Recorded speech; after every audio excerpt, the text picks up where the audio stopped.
Assalamualaikum warahmatullahi wabarakatuh. Alhamdulillah, kemat sore para sedulur-sedulur yang saya cintai. Ketemu lagi dengan saya Agung Wijanarko. Oke para sedulur, seperti biasa di sore hari ini lagi nyantai di samping rumah teman-teman. Ini sambil duduk di pinggir sungai ini teman-teman. Ini pinggiran sungai. Kebetulan rumah saya ini, depan rumah ini sungai ya, sungai yang besar yang arahnya ke pantai selatan. Nah, seperti biasa teman-teman, di sore hari ini kita akan ngajak teman-teman ngobrol-ngobrol santai seputaran ternak ayam ya teman-teman. Seputaran ternak ayam, sekadar hobi, sekedar ternak skala rumahan, dan sekedar ngobrol-ngobrol santai, nggak usah dianggap serius ya teman-teman.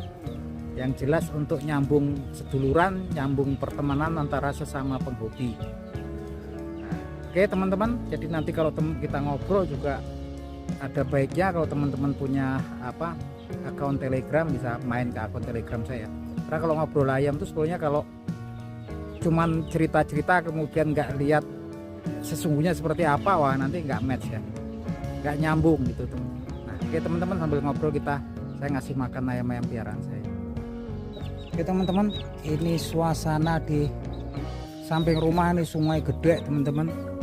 Banyak orang mancing ikan kayak sidat banyaknya sini. Nah ini salah satu ayam saya yang saya lepas ya teman-teman. Yang lain jago-jago saya kurung sebelah. Nah teman-teman, saya pengen cerita dikit. Mungkin teman-teman pernah membeli ayam ya, membeli ayam ataupun transaksi beli ayam, khususnya ayam jago gitu kan. Dan ayamnya mungkin jenis-jenis tertentu gitu kan, seperti jenis koi ataupun pama gitu kan, yang mana biasanya sebelum kita transaksi, sebelum jual beli, sebelum membeli ayam, biasanya kan kita cross check dulu polanya seperti apa untuk ayam-ayam jenis seperti itu. Ayam koi ataupun koi trat dan turunannya cenderung kalau kita beli memang kita minat karena salah satu polanya, kemudian salah satunya adalah cabut-cabut punggung gitu. Dan kemudian kalau rombongan pama itu biasanya yang kuda lari, ataupun kemudian selain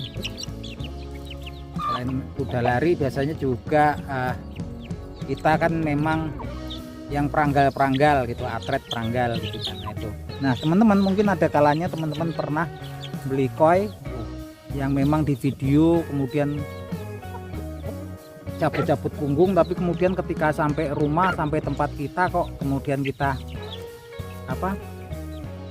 kita tes, kemudian kok nggak keluar, mainnya justru kayak BK biasa. Begitupun juga kemudian mungkin teman-teman juga pernah beli ayam-ayam yang jenis ma, yang di videonya mungkin atret-atret, timpuk-timpuk, tapi kemudian ketika sampai rumah kok ayamnya kok nggak kayak gitu, dan bahkan mainnya kayak ayam BK biasa gitu kan. Nah teman-teman, jangan terus kalau ada kejadian seperti itu, jangan terburu-buru teman-teman kemudian memvonis bahwa teman-teman itu ditipu ataupun dibohongi sama penjualnya ya teman-teman. Bisa jadi itu karena beberapa faktor ya. Untuk jenis-jenis yang koi gitu kan, atau koi trat lebih rawan lagi. Dia memang ketika berubah, ada kondisi-kondisi tubuhnya lagi nggak fit, kondisi tubuhnya loyo, lemes, kebanyakan di train segala macam, itu biasanya nanti ayamnya kalau kondisi tubuhnya nggak 100%, dia rawan untuk berubah. Yang biasanya cabut-cabut punggung nggak mau lagi cabut punggung, biasanya terus kemudian malah lebih kayak BK biasa gitu kan polanya. Nah itu salah satu penyebab, dan salah satunya mungkin kalau yang biasanya lari-lari timpuk segala macam, tapi kemudian ketika nyampe kok mainnya kayak BK biasa, itu sama ya. Salah satunya itu ketika kondisinya nggak sehat gitu kan. Bahkan kadang-kadang ayam tuh tampaknya juga sehat, warna mukanya merah, kulitnya merah merona, bulunya mengkilat, tapi tiba-tiba nggak ada tenaga sama sekali. Dan yang biasanya cabut punggung nggak cabut punggung, yang biasanya lari meranggal kemudian nggak lari meranggal. Nah itu biasanya salah satunya lagi sakit ya. Biasanya sakit diare teman-teman.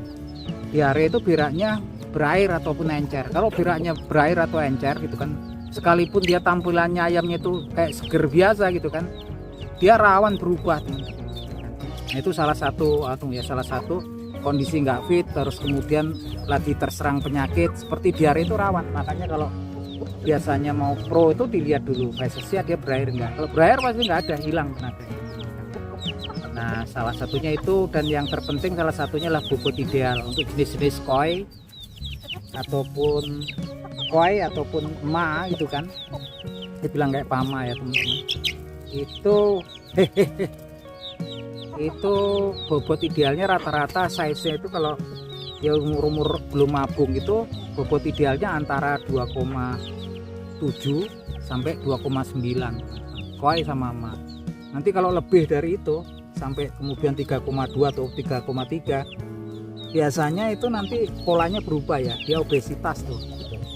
Kalau manusia kan mudah itu nentuinya teman-teman. Salah satunya tinggi badannya dikurangi 100. Nah yang hasil dikurangi lagi nanti dibagi 10%-nya, 10% dari itu untuk ngurangin lagi. Kalau ayam dari jenis ya teman-teman, mungkin kalau untuk jenis koi trat, koi ngon bobotnya bisa sampai 3,1 3,2, tapi tetap idealnya dia 3,9. Dia rawan berubah. Saya dulu punya yang turunan impor yang saya kasih nama Wareng tuh, ayamnya saya kasih nama Wareng tuh, ketika bobotnya dulu ya 2,7 2,8 itu lari timpuk lari timpuk. Tapi kemudian setelah dia berubah gitu kan, ke waktu itu diumbar, makannya nggak teratur gitu kan, dan dia gemuk. Ternyata ketika saya timbang bobotnya waktu itu sekitar 3,1 3,2. Ternyata mainnya kayak BK biasa, kumpul-kumpul. Jadi teman-teman, itu salah satu ternyata kadang-kadang kondisi itu kan, variabel tertentu bisa kemudian nyebabin ayam jenis tertentu berubah polanya. Apalagi ya jenisnya koi trat sama koi ngon tuh mudah banget ya, ketika betul-betul lagi nggak fit langsung berubah dia kayak BK biasa gitu kan, teknikan biasa gitu kan. Nah itu aja teman-teman obrolan di sore hari ini, semoga bermanfaat. Akhir kata salam seduluran dari saya Agung Wijanarko dari Bantul, Yogyakarta. Yuk matur nuwun.